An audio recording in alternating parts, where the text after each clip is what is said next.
انسان کو رہنے کے لیے ایسا گھر چاہیے، چڑیا کو رہنے کے لیے چند تنکیں چاہیے، تو وہ بھی اپنا گھر بنا لیتی ہے، ہم نے بھی بنا لیا۔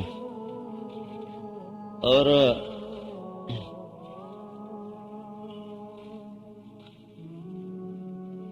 انسان کو پہننے کے لیے کپڑا چاہیے، اور ان پرندوں کو، جانوروں کو اللہ تعالیٰ نے خود ہی کپڑے پہنا دیے، وہ ان کے کپڑے خراب ہی نہیں ہوتے۔ ہمارا کپڑا تو ہر دوسرے دن بدلنا پڑتا ہے، ان کے کپڑے خراب ہی نہیں ہوتے، بس جو ایک دفعہ پہنا بس وہی پہنا ہوا ہے۔ پھر انسان کو غذا کی ضرورت ہے تو اس کے لیے وہ راستے اس نے نکالے ہوئے ہیں۔ یہ جانور، پرند درند اپنی غذا کیسے، کہاں ملے گی تلاش کرتے ہیں۔ سردیوں میں گرم علاقوں کی طرف نکلتے ہیں پرندے، گرمیوں میں سرد علاقوں کی طرف نکلتے ہیں۔ وہ اوپر کینیڈا کے برفانی علاقوں سے آتے ہیں اور ایشیا کی طرف سفر کرتے ہیں۔ بیچ میں اتنا لمبا چوڑا بحر الکاہل ہے، ان کو ان راستوں کا پتہ ہے جہاں بحر الکاہل سب سے زیادہ تھوڑا فاصلہ رکھتا ہے، وہ وہاں سے اس کو پار کرتے ہیں۔ سال ہر سال کے تجربات میں اس بات، اور وہ پورا لشکر بن کے چلتے ہیں۔ میں نے خود دیکھا ڈیلس میں شام ہو رہی تھی اور لاکھوں کی تعداد میں کالے کالے پرندے اتر رہے تھے، لاکھوں کی تعداد۔ تو وہ رات وہاں گزارنا چاہتے تھے، تو میں نے ان سے پوچھا یہ اتنی فوج کیا ہے؟ کہ یہ پرندے ہیں جو اب ایشیا کی طرف، گرم علاقوں کی طرف سفر کر رہے ہیں، ٹھنڈے علاقوں کو چھوڑ کر۔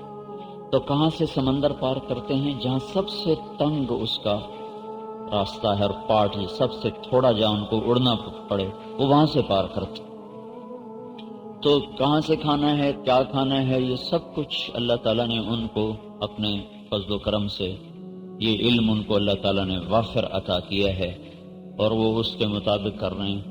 ہمیں بھی کھانا پکانا، یہ پکاؤ وہ پکاؤ، انسان میں ذرا لذت اور چسکا ہے تو اس کے مطابق بنا لیتا ہے۔ جانور نے منہ مارا، اپنا پیٹ بھر لیا۔ تو ضروریات زندگی کے علم میں انسان جانور برابر ہے، اور اس میں ان کو علم ہمارے علم سے زیادہ کامل ہے کہ ہم تو اپنے علم کے خلاف بھی کرتے ہیں ضروریات زندگی میں، وہ اپنے علم کے خلاف کبھی نہیں کرتے۔ آپ شیر کے سامنے گھاس رکھو وہ نہیں کھائے گا، کہے گا میرا پرہیز ہے۔ بکری کے سامنے گوشت رکھو وہ کہے گی میں نہیں کھاؤں گی، میرا پرہیز ہے۔ شوگر والے کے سامنے آم رکھو وہ ضرور کھائے گا، چاہے ڈاکٹر پر روپے کوئی نہیں جی ادھی گولی اتنے کھا لے سائیں ہیں، ادھی گولی وادھو کھا لے سائیں، کھاون تو دیو نہیں۔ تب یہ اپنے علم کے خلاف کر گیا۔ لیکن کوئی بھی جانور، درندہ، پرندہ اپنے علم کے خلاف بالکل نہیں کرتا۔ تو اس علم میں تو انسان، جانور سب برابر ہیں، اور اللہ تعالیٰ نے ساری کائنات کو اس میں زبردست علم دیا ہے۔ یہ جو مچھر ہے، اس کا جو نر ہے وہ خون، اس کو خون کی ضرورت نہیں، وہ تو گھاس پھوس سے اپنا کام بنا لے۔ مادہ کو انڈوں کے لیے خون چاہیے، انڈوں کی پرورش کے لیے خون چاہیے۔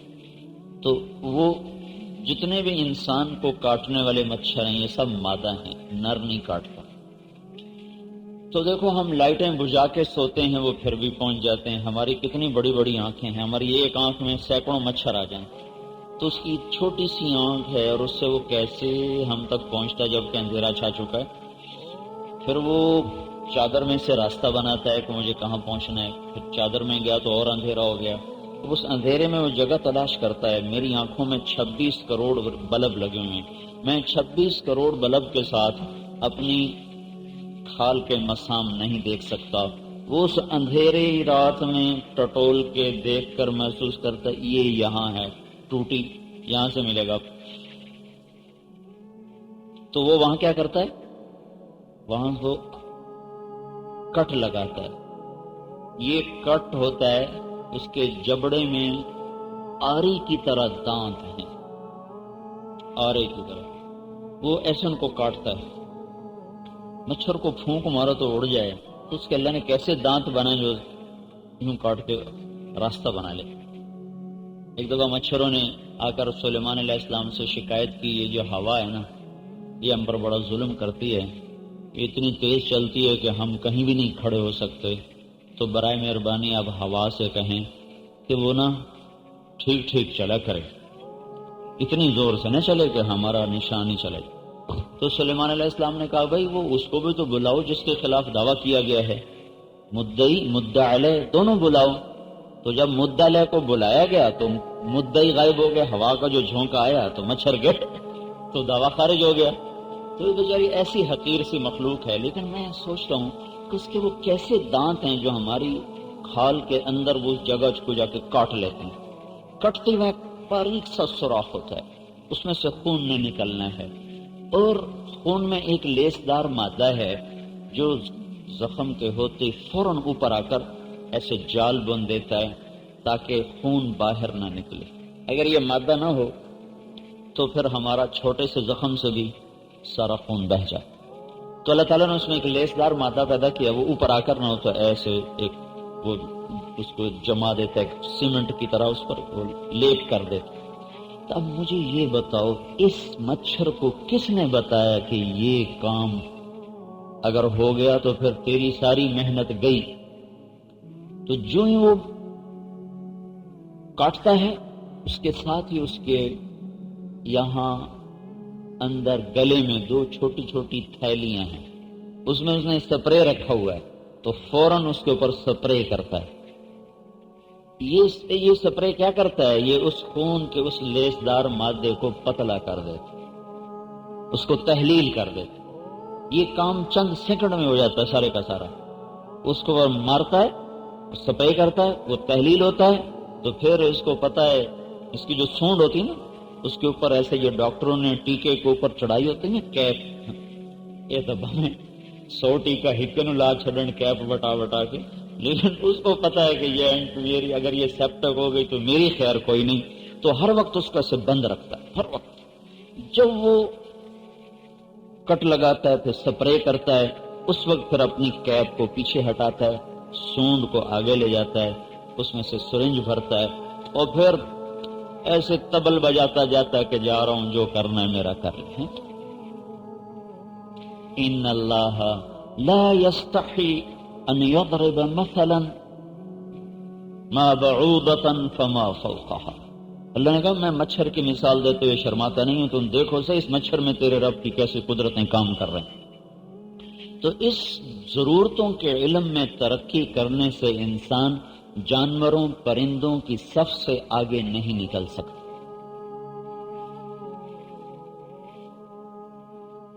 انسان جو انسانیت کے زمرے میں شامل ہوتا ہے وہ اس علم سے انسان بنتا ہے جو اللہ تعالیٰ نے آسمان سے اتارا ہے، جس کو اللہ تعالیٰ نے بے خطا بنایا، لا ریب فیہ، جس کو اللہ پاک نے اپنے نبی کو ارشاد فرمایا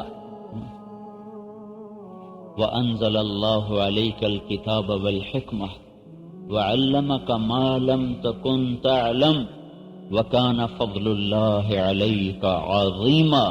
میرے نبی میں نے تمہیں علم دیا، یہ بہت بڑا فضل ہے جو تیرے رب نے تیرے اوپر کر دیا، بہت بڑا فضل ہے جو تیرے رب نے تیرے اوپر کر دیا۔ سلیمان علیہ السلام نے ملک مانگا، اللہ نے دے دیا، سخرنا لہ الریح۔ سلیمان علیہ السلام کو یہ نہیں کہا کہ میرا تیرے اوپر بڑا فضل ہوا کہ میں نے تمہیں اتنا بڑا ملک دیا، جب اپنے نبی کو علم دیا تو کہا وَكَانَ فَضْلُ اللَّهِ عَلَيْكَ عَظِيمًا، اے میرے نبی میں نے تم میرے اوپر بہت بڑا فضل کیا جو میں نے تمہیں اپنا علم عطا فرمایا۔ پھر اللہ تعالیٰ نے نبیوں کو سب سے عالی اور افضل بنایا، ان کو بھی اللہ تعالیٰ نے بطور احسان کے یہ چیز عطا فرمائی کہ اللہ تعالیٰ فرماتے ہیں وَلُوطًا آتَيْنَاهُ حُكْمًا وَعِلْمًا، ہم نے لوط کو علم و حکمت کا خزانہ دیا۔ وَكُلًّا آتَيْنَاهُ حُكْمًا وَعِلْمًا، ہم نے سلیمان اور داؤد دونوں کو علم و حکمت کا خزانہ دیا۔ وَلَمَّا بَلَغَ أَشُدَّهُ وَاسْتَوَى آتَيْنَاهُ حُكْمًا وَعِلْمًا، موسیٰ علیہ السلام جب مضبوط ہو گئے، توانا ہو گئے، ہم نے ان کو علم اور حکمت دیا۔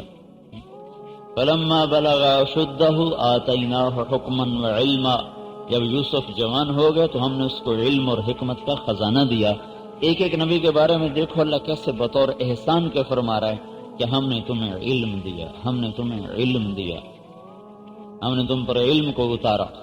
پھر یرفع اللہ الذین آمنوا منکم والذین اوتوا العلم درجات، کہ علم والوں کے اللہ درجے بلند کرے گا۔ پھر اللہ کا شہید اللہ انہ لا الہ الا ہو، یہ دنیا کا سب سے بڑا دعویٰ ہے کہ لا الہ الا اللہ، یہ دنیا کا سب سے بڑا دعویٰ ہے لا الہ الا اللہ، اور اس کے خلاف سب سے زیادہ دلائل قائم کیے گئے شیطانی طاقتوں کی طرف سے، اور وکیل بھی اور موکل بھی اور لمبے چوڑے نظام بھی اس دعوے کو توڑنے کے لیے۔ تو اللہ نے اس دعوے کی سچائی کے لیے 3 گواہ پیش کیے۔ شہید اللہ انہ لا الہ الا ہو، لا الہ الا ہو کا یہ دعویٰ ہے، اس پر گواہ کون ہے؟ کہ شہید اللہ، پہلا گواہ اللہ خود ہے۔ دوسرے کون ہیں؟ والملائکہ، فرشتے بھی گواہی دے رہے ہیں کہ اللہ ایک ہے۔ تیسرے کون ہیں؟ آدم علیہ السلام کی نسل جو شروع ہوئی اور قیامت تک شروع رہے گی، قیامت تک آتی رہے گی، اور پتہ نہیں کتنے اربوں خربوں آئے اور مر گئے، ان تمام میں اللہ تعالیٰ نے ہر زمانے میں ہر علاقے میں سے کن لوگوں کو اس مقدمے میں گواہی کے طور پر طلب کیا؟ وہ ہیں اولو العلم۔ شہید اللہ انہ لا الہ الا ہو، ساری دنیا کے انسانوں دعویٰ سنو لا الہ الا اللہ۔ گواہ کون ہے؟ اللہ۔ دوسرا گواہ کون ہے؟ فرشتے۔ تیسرے گواہ کون ہے؟ اولو العلم، اولو العلم، علم والے گواہ ہیں کہ اللہ ایک ہے، علم والے گواہ ہیں کہ اللہ کے سوا کوئی معبود نہیں ہے۔ جس کیس میں اللہ گواہ بن کے آ رہا ہو، اس میں جب کسی اور کو گواہ کے طور پر لایا جائے گا تو چھوٹا آدمی تو نہیں ہوگا نا۔ تو اللہ نے اپنی گواہی کے لیے بادشاہوں کو طلب نہیں کیا، وزیروں کو طلب نہیں کیا، تاجروں کو طلب نہیں کیا، ذمہ داروں کو طلب نہیں کیا، سائنسدانوں کو طلب نہیں کیا۔ اللہ تعالیٰ نے اپنی وحدانیت کی گواہی میں، اپنی وحدانیت کے ثبوت میں اللہ تعالیٰ نے اپنی گواہی پیش کی، فرشتوں کی گواہی کو پیش کیا، اور علم والوں کی گواہی کو پیش کیا۔ اور گواہ وہ ہوتا ہے جو سچا ہو، وہ گواہ بن سکتا ہے۔ پہلے ایک محکمہ ہوتا تھا جس کا کام ہوتا تھا تزکیۃ الشہود۔ جب کوئی عدالت میں گواہ لگتے تھے تو اس محکمے کے لوگ بتاتے جی یہ گواہ صحیح آدمی ہے تو اس کی گواہی بھگتائی جاتی تھی۔ اگر وہ کہتے یہ صحیح آدمی نہیں ہے تو اس کی گواہی رد کر دی جاتی تھی۔ اب چونکہ یہ محکمہ کوئی نہیں تو اس کا بدل قسم اٹھوائی جاتی، بھائی تو قسم اٹھا کہ جو کہوں گا میں سچ کہوں گا۔ اب ان کو بھاری کوئی نہیں قسم اٹھانے کا، چاہے کوئی ایسی کوئی 1,00,000 قسمیں اٹھوا لے، کوئی چونکہ اللہ کو نہیں جانتے۔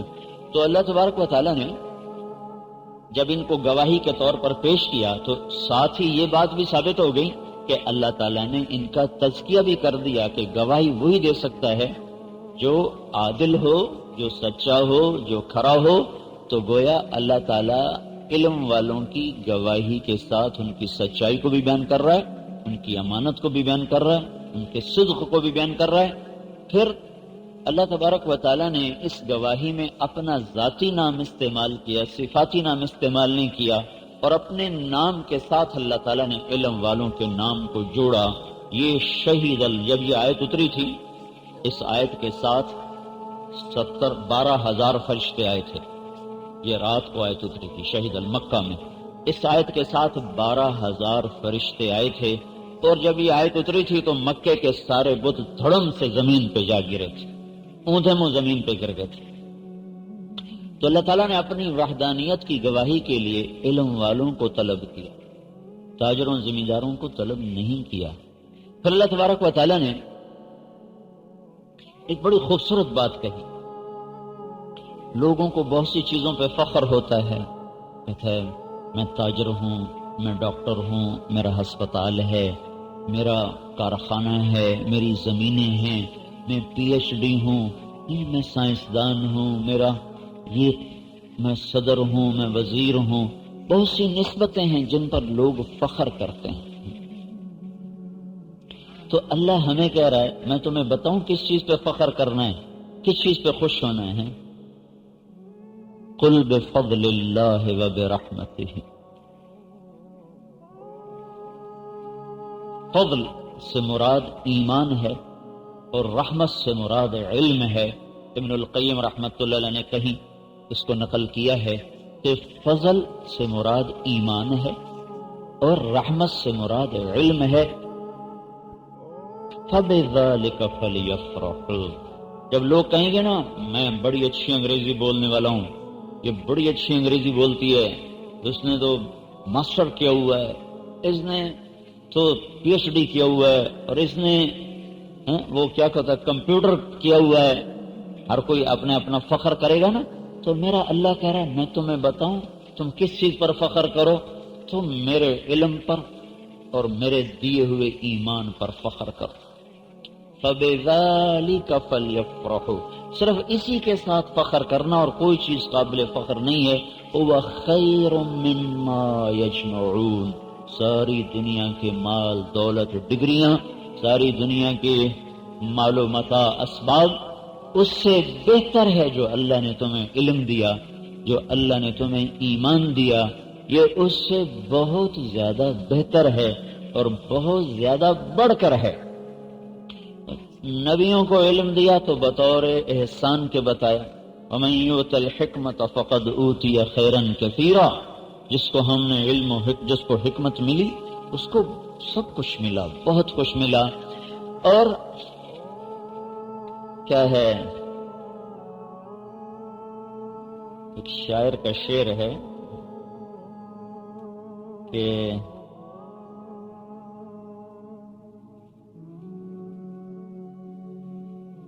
یاد نہیں آ رہا, سَتَعْلَمُهُ إِذَا طَاهَا قَرَأْتَ.